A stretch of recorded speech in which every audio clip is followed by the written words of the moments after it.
Welcome everybody to Extreme Off-Road Silly Bills, and today we're dealing with the 1962 Lincoln Continental. Now this has 1,500 horsepower, 1,100 pounds-feet of torque from an 8.9 litre double supercharged V8 engine.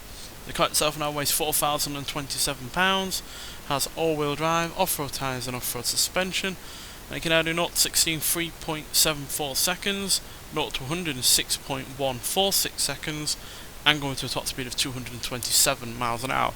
So we have seen success from American classic cars before, with the likes of the Ford XB. Well, that's technically not American, is it? It is Australian, but it's from an American company. So it's Ford XB Falcon GTs in the top 10 still. Then we've got the likes of the AMC Rebel the Machine, the Pontiac Firebird Trans Am from 1973, the Plymouth Fury. Pretty sure we took the Plymouth out, but yeah, we've also got the Pontiac GTO Judge and the Plymouth Barracuda Formula S are all in the top 40.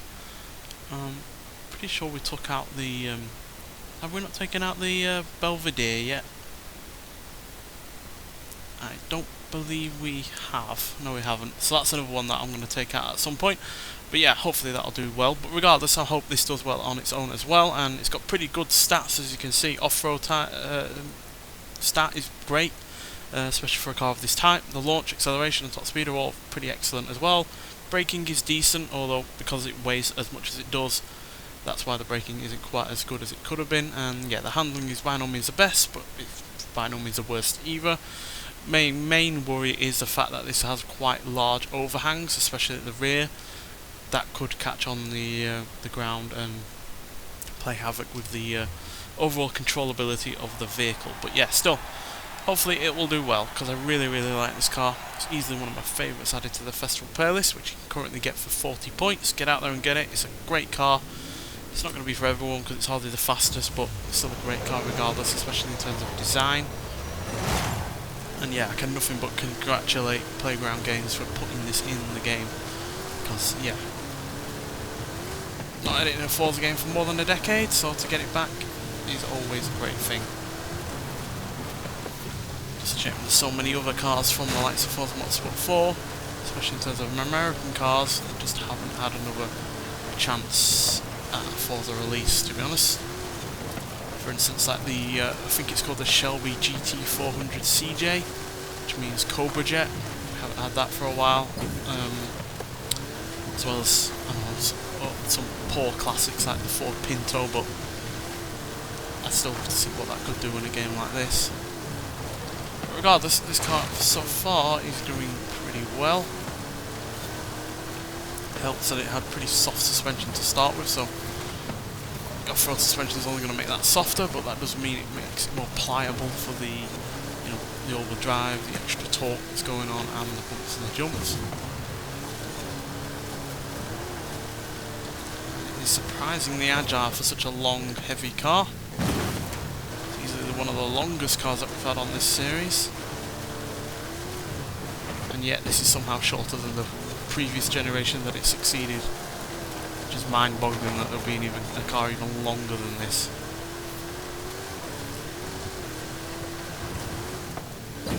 Who knows, maybe we'll see another generation of the Lincoln Continental added to a Forza game.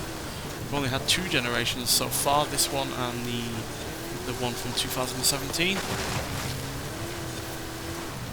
I love the early 70s version of this to be added on. Basically a pimpmobile, but it's a fantastic looking car as well.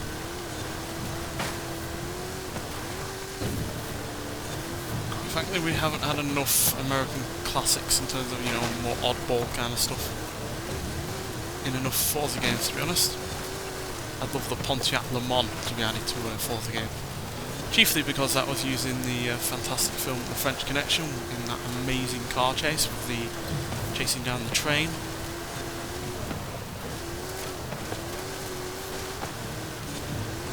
Yeah, definitely plenty of American classics that we've never seen before. Quite frankly, it's a travesty that we haven't had more of them, but this being added to the game is a good sign of what might come in the future. Who knows knows what we're going to get in terms of updates, how much more, you know, support this game is going to get into the new year.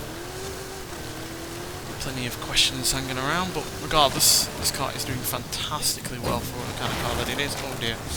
Yeah, we got a bit of airtime there. We had that issue with the Lucid Air Sapphire, where it also got airtime. We need to, I think, keep on the course a little bit more. We'll avoid that jump, so yeah.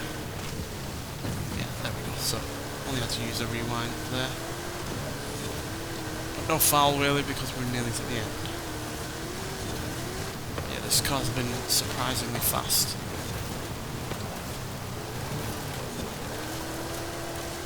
The driver's not played havoc with the handling as much as I might expect, especially given it's got a much larger engine up front. A couple of superchargers added on as well, and that is a pretty reasonably quick time. It's not as quick as the Lucid Air Sapphire in the previous episode, but that is still really good at 3 minutes 20.670 seconds, which means we are not as fast as some of the American classics, but we are just outside of the top 50. We're about 5 or 6 places outside of that.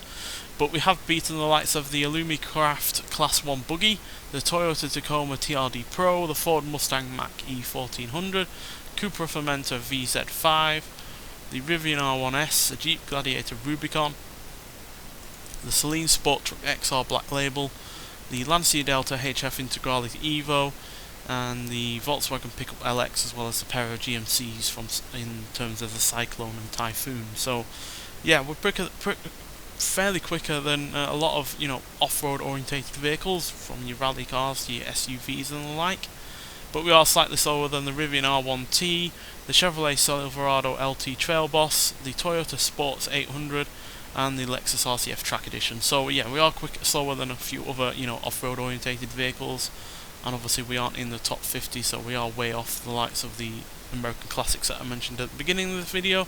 But still, that is a really, really good time for a car that is obviously extremely long, has large overhangs, doesn't weigh a small amount by any means. You know, it's still well over 4,000 pounds. And yeah, certainly wasn't meant for dealing with this level of power or these off-road elements as well. So yeah, for instance, it's got 1200 extra horsepower over what it had originally. So yeah, that is obviously a substantial amount extra for a car that is, you know, more than 60 years old to deal with. So yeah, but at the end of the day, it's a reasonably quick car, and yeah, there were no real hassles with driving it either. Nonetheless, so thank you for watching, and I'll see you in the next one. Bye.